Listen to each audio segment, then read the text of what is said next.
We don't learn about our energetic body, not in a traditional school system. So what I tell people is that we don't see germs, but we know that they exist, obviously, with everything that's going on right now.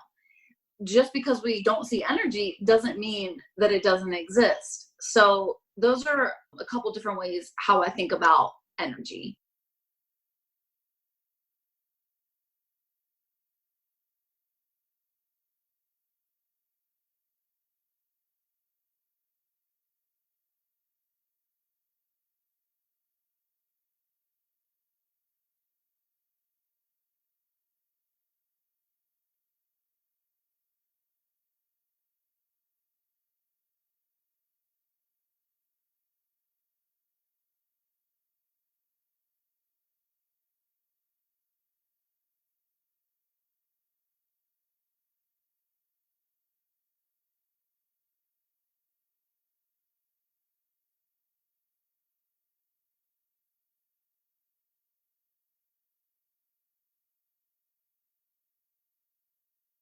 Okay, Earthlings, welcome to the Modern Yogi Podcast. Mercedes is a dog mom to Remy, is an international yoga teacher. Not only is she a level 3 Reiki practitioner, but a 500-hour yoga teacher, a certified acro teacher, and if that's not enough to blow your mind, she's also trained in Thai massage. But you're my first guest. Oh, really? Well, I'm really honored. Wow. Yeah, I wasn't gonna do guests, and I was like, I need you on my podcast. Yeah, well, I'm really honored to be here. Oh, how you doing with this whole COVID thing? I'm learning to transition to online teaching, which I saw that you're doing as well. And technology is not somewhere where I spend a lot of time. So for the past 2 weeks, I've been learning all about the different options and realizing that the Wi-Fi is not strong enough to do all the uploading. So just really trial and error with all that stuff, and taking time to just be at home and get a little more internal, do some research, and try to look at the positive side of it. Yeah, good. So I feel like you're more balanced than I am. I was just out on the pier because I live close to this pier over the ocean, and this lady goes, "Can you take my picture?" And I'm like, she hands me her phone, and I'm like, 6 feet, and I was like, no. Yeah, not today. Not today. And right before that, I was writing a chapter on samadhi, and I was like, clearly I'm not in samadhi. Not down. Okay, we're all figuring it out. We are figuring it out. But I think also with all this like staying at home, things like that, I feel like people are a little bit lost, and they feel like this sense of like sadness and grief, and they go through like bouts of like, I'm sad and I'm bored, now I'm anxious and I'm not. So I was thinking like I'm doing like this mini series on Reiki, and this is a perfect time. This is the perfect time. So and it's the perfect time to listen in and learn some cool new stuff. That's right. So speaking of Reiki, like when did you become so stoked on Reiki? Like when did you hear about it? What did you think about it at first? Do you remember the first time someone was like, energy work, Reiki? Do you remember? Yeah, I remember the first time I heard about it was on a TV show, and they were making fun of it. It was Modern Family. And there was an episode where they had a Reiki practitioner, I think, with Cam. And Cam is such a great character on that show, but they were making fun of energy work, and a lot of skeptics, you know, if you don't know about it or you haven't tried it, then of course it might sound a little woo-woo. So I heard about it on that show, and then years later, when I was living with our mutual friend Tara, who now lives in Costa Rica, she said to me, there's a Reiki course, and I think you should take it. And I was like, well, why do you think that? And she's like, I just think that you're so intuitive, and every time I take your yoga class, my eyes are closed, I see the color green, and I just have this strong feeling that you should get into energy work because you'd be really good at it. So I said, well, tell me more about the course. Where is it? How much is it? And she's like, I'll take it with you. So we did Reiki level 1 together at this really beautiful retreat center that is at the base of a volcano in Antigua, Guatemala, where I used to live, where you visited. And so it's not the volcano that's actively erupting, which is known as fire volcano. This one is water volcano, volcán de agua. So I did the training there, and I actually ended up doing all 3 levels there. But it was very much inspired by the push from Tara, who saw that in me before I even realized it myself. Wow. So at first you heard about it on the TV, you're like, well, they're making fun of it. And now like this really trusted friend is saying, I should do this. Yeah. Cool. Were you skeptic? Or were you just like, no, I'm open to receiving? I wasn't at all skeptical about it because I already had a deep interest in healing arts. And I've always, since the time I was about 5 years old, I remember having strong experiences with my intuition. Interesting. Speak more if you want. Just like being very young and having some thoughts, feelings, premonitions, expressing that to my parents, them thinking, what's she talking about? And then those things actually happening and them looking at me like, what's going on? So I knew that I was connected in some way. So Reiki for me was an outlet for that. Got it. So interesting. I wonder if any of the listeners have had premonitions like that or experiences like that. What is Reiki to you? What's your definition of your Reiki? Reiki for me is pretty simplistic. It is coming close within 2 to 4 feet of someone and not sharing energy, but harnessing into the universal energy that surrounds us to get information. And with that information, then discuss what is out of balance and what practices would help that individual get back into balance. What is universal energy to you? Like if you could define it. Well, I would define it with an example, which, yes. So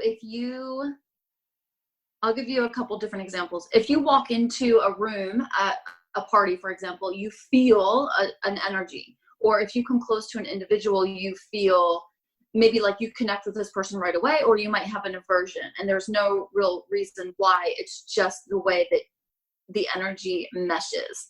The universal energy coming into a space is that collective energy that you feel around you. And for a lot of people, skeptics, for example, energy is something that's hard to buy into because it's not something that we learn about in school. We learn about the physical body through anatomy. We don't learn about our energetic body, not in a traditional school system. So what I tell people is that we don't see germs, but we know that they exist, obviously, with everything that's going on right now. Just because we don't see energy doesn't mean that it doesn't exist. So those are a couple different ways how I think about energy and how it works. Got it. Thank you. You're welcome. And then you said that it's really simple. You find where it's deficient or maybe where there's too much energy going, and then you like prescribe like a prescription. What do you mean by that? Yeah, so I actually give a list per energy center that's out of balance. And the list has a lot of information. So it's got a blurb about what would be good to focus on in a couple sentences, a list of foods that would be beneficial, herbs, essential oils, physical practices, and other practices as well. So that way the person, when they feel like they're getting out of balance, because when they leave a session, they're in balance. At some point, they're going to get out of balance because we're constantly in flux between balance and imbalance. So the goal in my practice is for when people feel like they're getting to that point of being out of balance, they can look at their list, and they can try some of those practices. They might have time to do movement as a practice. They might be very limited on time, so they might just dab on an essential oil. This way, they're building their own little toolbox, and they can balance themselves in the moment without the stress of, I have to get a session right away. And then when they have more time and need more knowledge, then they can come back in for a session. But the goal is very much to empower people to learn about what patterns send them out of balance. And a lot of that is based on life experience. And once people have that knowledge and the tools in their toolbox, then they can start to change patterns. How often do you think that clients should partake in Reiki sessions? I think it's very personal. I always, when people ask me, when should I book again? Mm-hmm. What I tell them is when you really don't feel good and you feel like you can't get balanced yourself. Now, some people come to me weekly. Some people come bi-weekly. Some people call when they don't feel good. It's all just very different. When you're giving a session to someone, have you ever had people say, I just fell asleep, like I didn't feel anything? Occasionally, yes. So I've been doing this for 5 years, and I've done it with hundreds of people, and I think maybe twice someone has fallen asleep. Maybe, yeah, I would say 2-3 times max. Mostly people feel a lot more relaxed at the end of the session, but other stuff happens as well. Sometimes people feel different temperatures in their body or sensations, or one side feeling heavier than the other. Or, I've had people think that a skylight is opening up in the ceiling and I don't have a skylight. Or sometimes people feel like high, like on drugs or something like that, even though they hadn't actually taken drugs. And it's just stagnant energy in the body is now shifting and moving around. And so it's recalibrating. And this is what gives people that different sensation or experience. Interesting. What do you feel when you give Reiki, or does it depend? My strength is mostly tactile, especially with my right hand. So I feel a lot of heat. The more imbalanced someone is, the hotter my hand gets. And once my hand gets really cold, particularly around the outside of my palm, then I know that they're balanced. And then what I do after that is I take a pendulum to double check and make sure that area is in fact balanced. Oh, talk more about your pendulum. The pendulum is a new thing I just incorporated within the past year, but I really like it. I'm confident of when the client is balanced, but I like using the pendulum just as an extra checkpoint. It's not very big, and it's got rainbow colors, which I think you could appreciate. And it's interesting because the energy centers move in a clockwise direction. They move in a circle. So the word chakra means wheel, which is why in yoga, the posture wheel pose is chakrasana. So the pendulum, when the energy center is balanced, moves in a clockwise circular direction. And when the person's not balanced, and I test it anyway to see, sometimes it'll move back and forth or more chaotically. So it's interesting to watch. I just like to have it as another tool with crystals and essential oils and things like that. We're going to get into that stuff in a little bit, but I had a question from someone who asked, what are the attunements all about? Talk to me about attunements, please. Attunements, basically, you can think of the word initiation.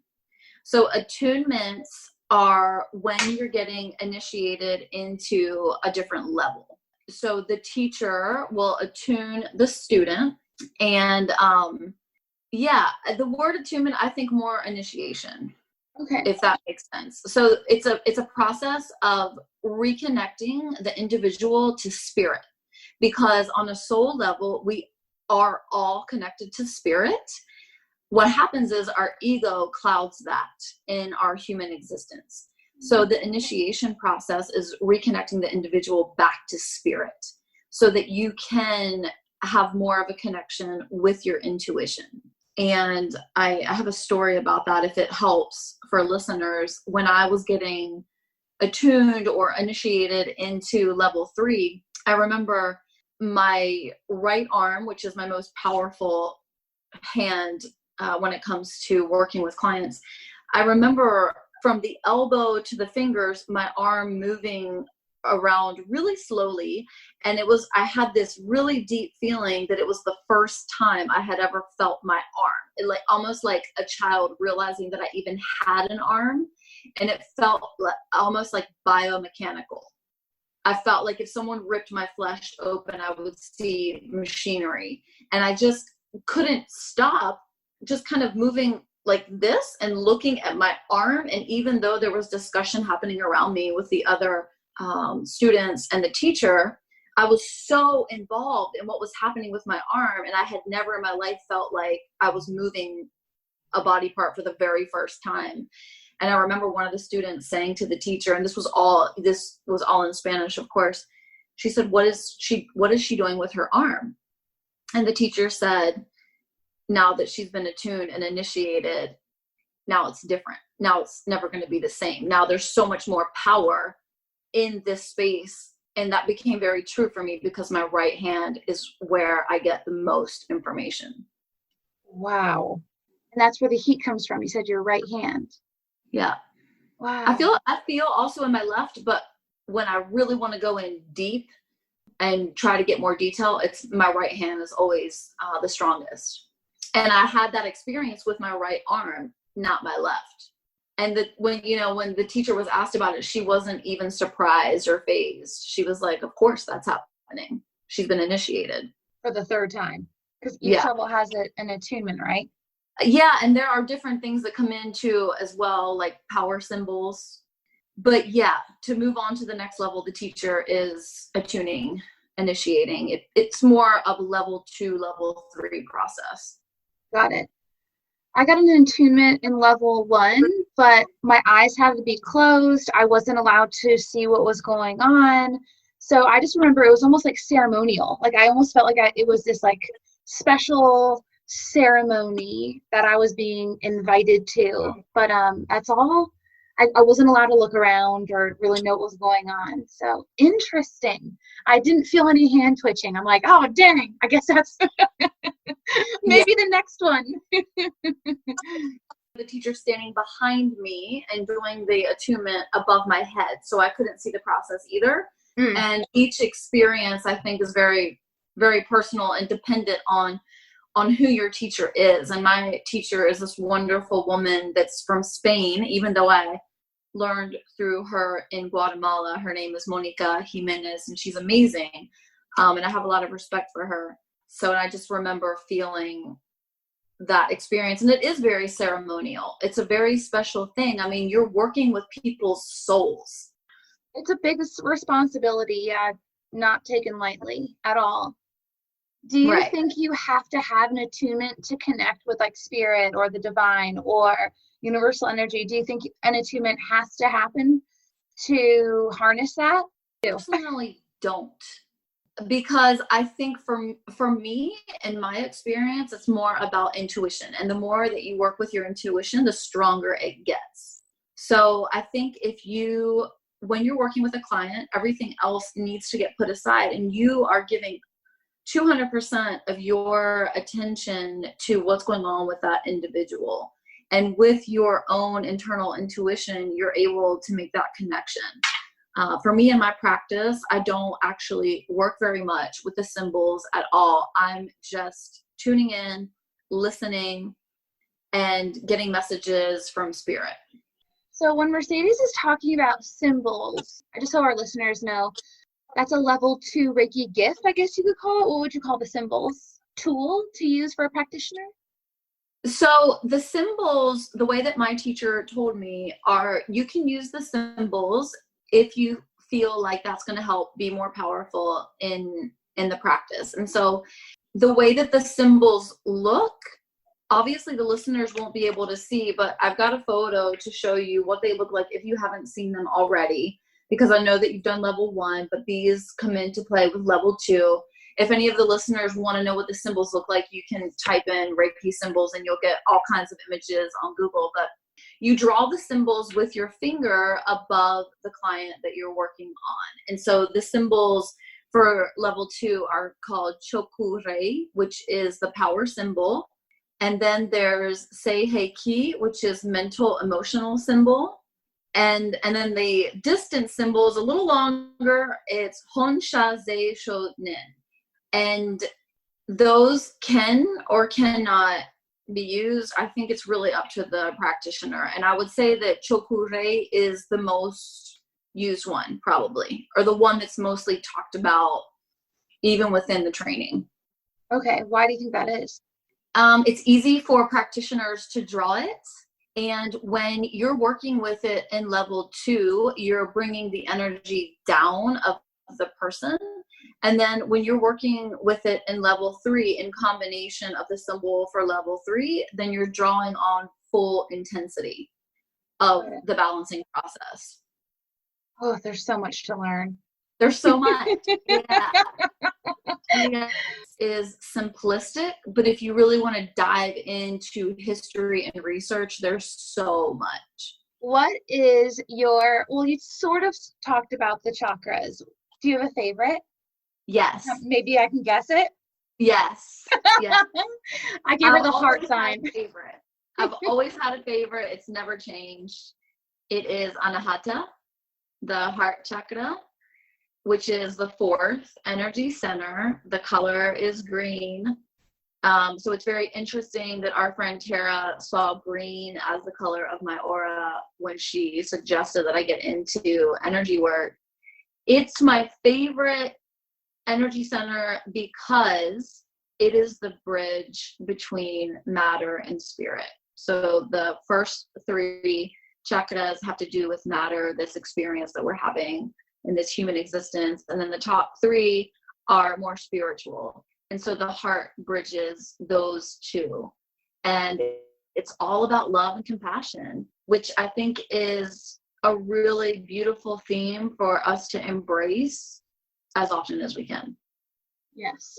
So for those listeners who aren't totally familiar with the chakras and the energy centers, you kind of went into it how it's a wheel and the direction it flows.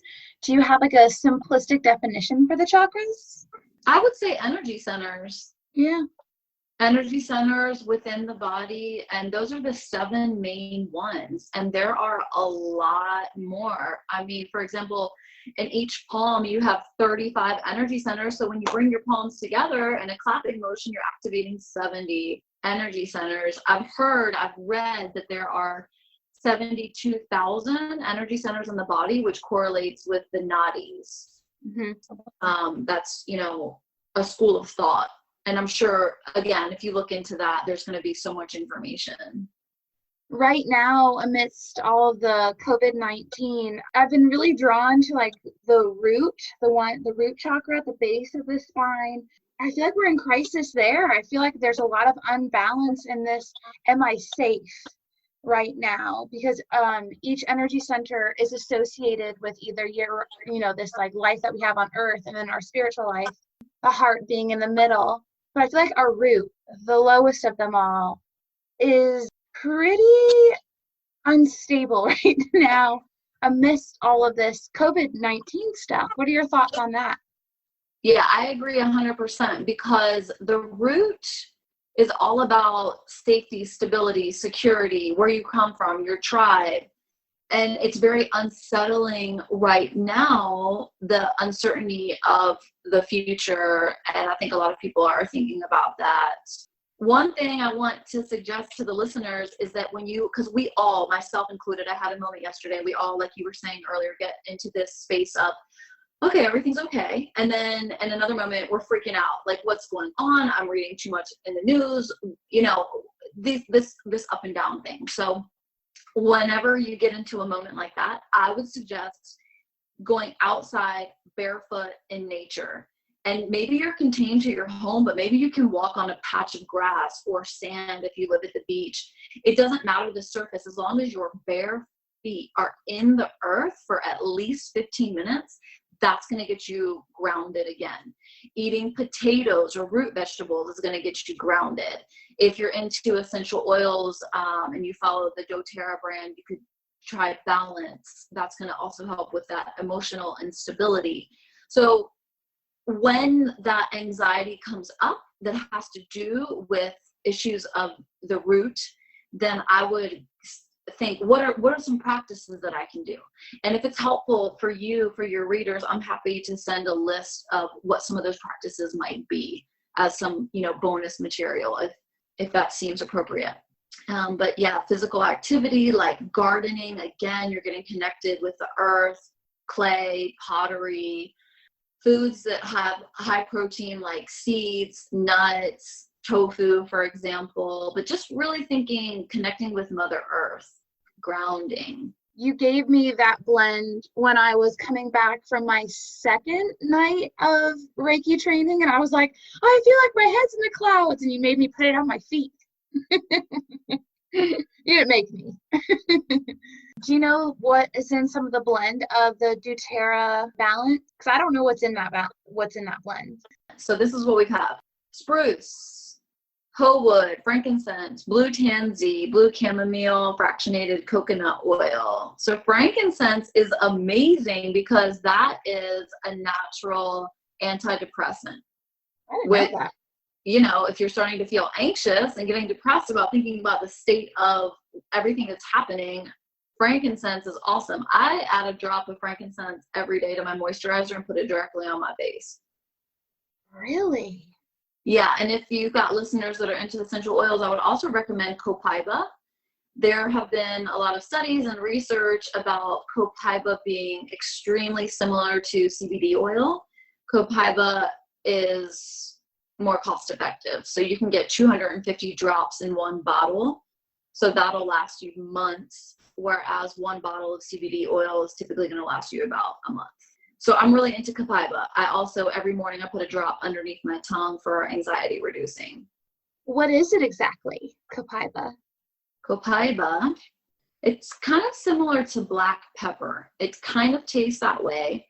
You can get it for about $35 to $45 a bottle. Copaiba comes from Brazil. Copaiba and cacao are my go-tos first thing in the morning.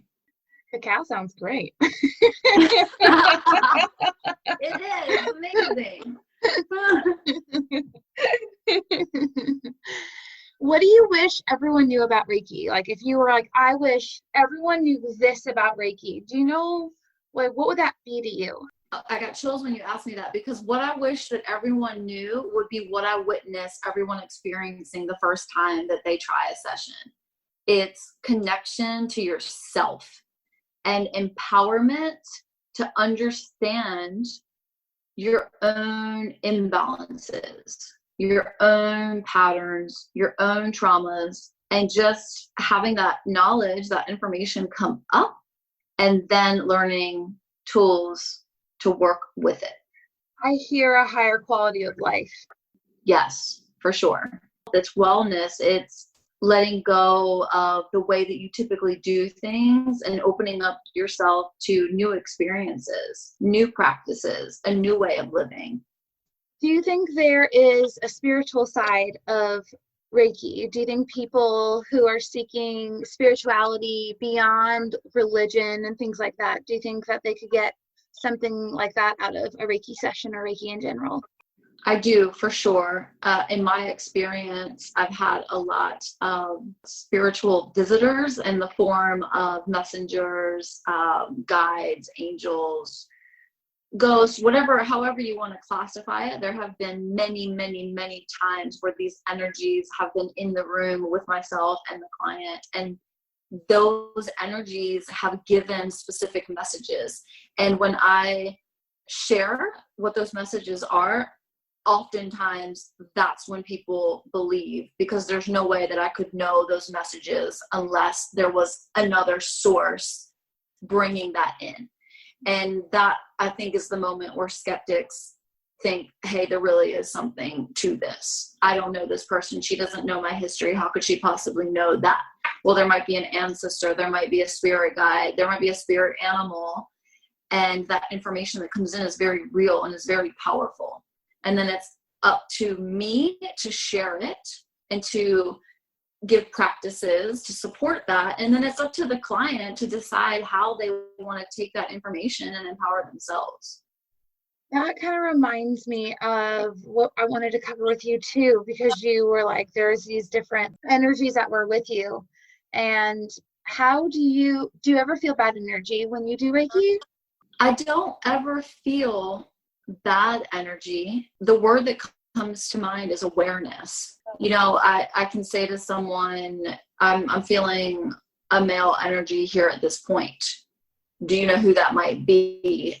This is the emotion that's coming up with it. And every time that's happened, there's been a connection there. I wouldn't say that anything is really bad or good. It's all just information based on experience. What I do is after each client leaves my office is I do a big cleanse. I smoke out the room with sage and just cleanse whatever energy might have come in so that it's clean and new for the next person. Because this is just unlike any other therapy modality that's out there. You know, and I can sit here and give talk therapy all day, but it's just such an interesting modality for healing or self-awareness or spirituality or habit change or self-care or just to improve your quality of life or to find that healing. It's just such a unique practice to that. Heavy things come up. Mm-hmm. Oftentimes heavy things come up, and I wouldn't say that they're bad. They're just an experience that someone had. Yeah. And then it's a turning point for the client to look at that and say, yes, okay, that did happen. It has made me feel this way for however many years. Now, is that something that they want to change or not? And then, you know, that's where the empowerment comes in. But yes, oftentimes heavy things do come up. And usually I can feel that energy as soon as I come in close to that person, and then I can pinpoint where it's hanging out in the body. She's good, folks. I hear you can do Reiki on animals. Yes. I've been trained to do Reiki on animals, and that is such a blessing. I learned that at the base of that volcano with a couple of wild dogs. There was this huge, beautiful wooden teepee-like structure. And I actually did level 2 one-on-one with my teacher, and that was really powerful. And during that time, when she was teaching me how to do Reiki on animals, which was pretty much, you know, same as when you do it on yourself or other people, focusing on your intuition, I was able to get those animals out of the woods into the teepee and lay down right at my feet and work on them and then become completely submissive. And that was a huge realization for me how powerful energy is, because I don't think I would be able to get that wild animal at my feet in a submissive way if I just called to it. But the energy was felt, and the intuition, the intention combined with the intuition is what actualized that experience. Wow. I can't imagine what that would feel like doing it on a wild dog. Because if y'all have ever been to Central America, I mean, they're everywhere. Yeah. For animals that are traveling, I've done it for animals that, you know, are just having health issues or behavior issues. And in that case, I would recommend doing that in the home of the animal. And you can do it really on any animal, it's very similar to how you would do it with a human. And it's possible and it works. Do you use it for pain management for animals as well? Yeah, that's an interesting question, because each Reiki practitioner has, you know, certain strengths, different strengths. Mine has always been to pick up on emotional and mental imbalances mostly, whereas when you're working with an animal, it's more physical. And so oftentimes when I get messages or calls from pet owners, it's because they've noticed a personality or physical change with their pet. How many sessions of Reiki do you do on animals? Or is it like a one and done sort of thing? That's very rare, because if you think about skeptics for humans trying Reiki, if you think about pet world Reiki, that's even, a smaller niche there. The pet owner would have to be someone that's really into healing arts and someone that has, in fact, tried the practice themselves and know, the benefits of it for them to say, hey, I want my pet to also have this benefit.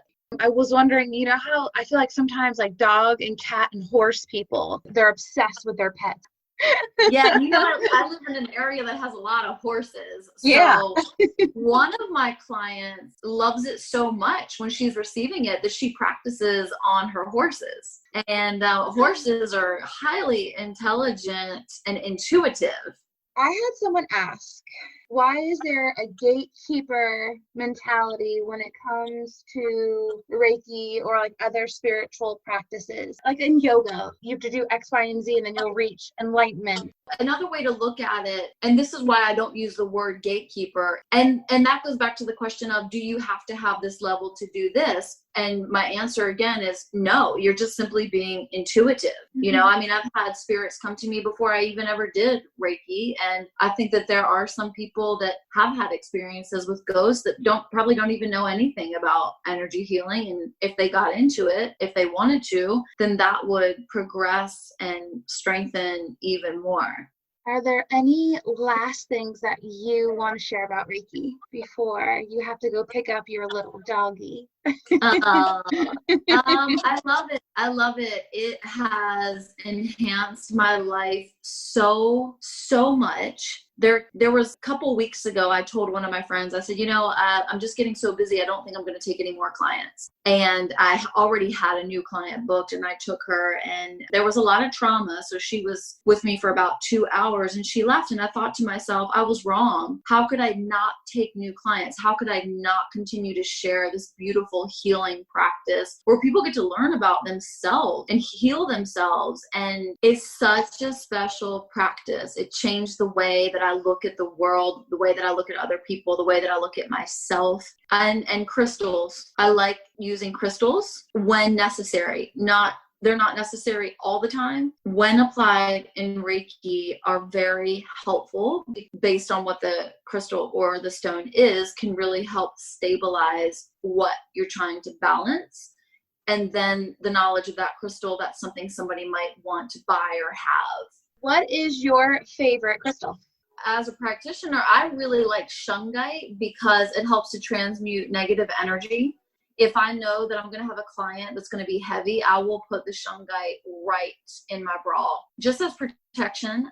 Every time that I work with a new client, I wear all black just because I don't know black is a protective color. I also really like lapis lazuli for the throat, for communication, speaking your highest truth. Quartz, I really think is an important one because it's the second most abundant mineral in the US and it's known as the master healer. So you could have that one quartz and you could use it for any of the energy centers. Rose quartz for emotional healing. Amazonite comes from Madagascar. That's another one that's good for emotional healing and communication. Selenite is known as the emotional scrubber. So if there's something that's, having trouble releasing, I like to use that one. There are so many crystals. We should do another podcast on that.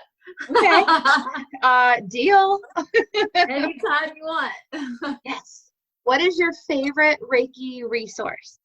I really love the book Anatomy of the Spirit by Carolyn Myss. That is a book that I respect so much, and I've passed it along to so many people. And right now I'm reading the complete book of Chakra Healing by Cindy Dale. That one has so much information that people that either want to learn about it or people that already know about it are going to get a wealth of knowledge. And this book goes beyond the 7 main energy centers. It goes to 12. So it's a different school of thought from the training that I did. So it's interesting to read about. And I think the most important thing for me is authentic conversations with other Reiki practitioners about their school of thought, their experiences, the amount of time they've been practicing it, the tools that they like to incorporate, the questions that they have, so many different things. And even just feeling like I have someone that I can talk to about this, because there aren't that many people that know about it. If you think about the entire population, if I think about all of my friends, and I've got friends all over the world, my family, if I think about all the people that I know, I can think about maybe 4 or 5 people that I can really get deep into Reiki discussions with. So it's a special conversation because it's something that you're both highly interested in. I get this time to talk to this person about this very specific topic, and we both have background on it and we can learn from each other. And I think that a really important thing for people that are getting into it is the consideration of abundance. There's someone in town who's also a Reiki master, and we became pretty good friends. And someone said, "Aren't you nervous that you're becoming friends with your competition?" And I said, "Well, I don't see this person as competition. I actually see it as abundance rather than scarcity, because she and I can put on bigger workshops. We can create things. We can, it's this idea of everybody wants a piece of the pie. This is something that we talk about in acro yoga. Everyone wants a piece of the pie, but if we all work together and share our skills and talents and make a bigger pie, then there's more to offer. So grab your people, find those people, talk to them, and you're going to learn so much from each other." That's almost really parallel with some yoga philosophy, asteya, which is non-stealing, which if you look at it just like not stealing, you're like, okay, don't steal, but you're stealing because you're living in this place of scarcity. And so yoga asks you to look at that. Where are you like, you're my competition, and is there enough for everyone? That's what's so cool about Reiki is yoga is just so parallel. Yeah, life is all about sharing, and none of us own anything. No. And it's such a beautiful thing to learn something and to pass that knowledge on, and to have someone do that for you. Nothing is ours to keep or to have or to claim. It's just becomes universal. Which is so interesting because especially in America, I feel like we buy our land, we put our fence on our land, and this is mine. Yes. This is a practice that I share. It's not a practice I developed. Yeah. I learned it from my teacher, who learned it from her teacher. And this lineage goes back to Japan. Yes. All we can do is share and continue to grow and learn. Could you tell everyone, where do you live? What are your services? What are your offerings that you have for those who are local to you and not local? I want them to know all about you and where to find out more information about you. So I currently live in Southern Pines, North Carolina, and here I teach yoga and meditation at Sand Hills Community College. I also teach yoga for seniors at a nursing home, and I love it. It's probably my favorite class. And I teach at Hot Asana Studio. I teach acro yoga there. I practice Reiki and Thai massage, also yoga and meditation privates. I offer wellness retreats. I've got a company called New Flow Travel, and we've got an Instagram page at New Flow Travel. I'm on Instagram, Mercedes Ani. I have a Facebook page, Healing Arts with Mercedes. I have a website, mercedesani.com. Am I missing anything? Yes, you are. So for people that don't live in town, I'm trained in and I offer long distance Reiki. If someone is in the North Carolina area, then I'm happy to work with traveling if an in-person need is there. If there are listeners that are into the yoga practice, I offer a partner yoga module through Hot Asana Yoga University. These are all things that I post on my website and on my social media pages. Thank you so much for spending your time with me and my listeners. Thank you. Thank you so much for letting me be your very first guest. I'm so honored. Yes, I appreciate all the information that you gave us. I'm going to have all your information in the show notes. So if y'all want to learn more and you're like, I didn't really catch what she said, I'm going to have all of her info in the show notes. Thank you so much. It was such an honor to talk with you. I love you. I love you. Thank you. You made my whole day. It's just you made nice. Yogis, Earthlings, thank you for bearing with me during the technology piece of my first guest. I really appreciate it. Please stay healthy, stay home, and if you're interested in that root grounding resource, because our first chakra is all out of balance with this COVID-19 stuff, go to laurasiljander.com yogies.com/podcast. Find this episode and the show notes will be there. This resource will be there. And again, stay healthy, practice that compassion, and I'll talk to you soon.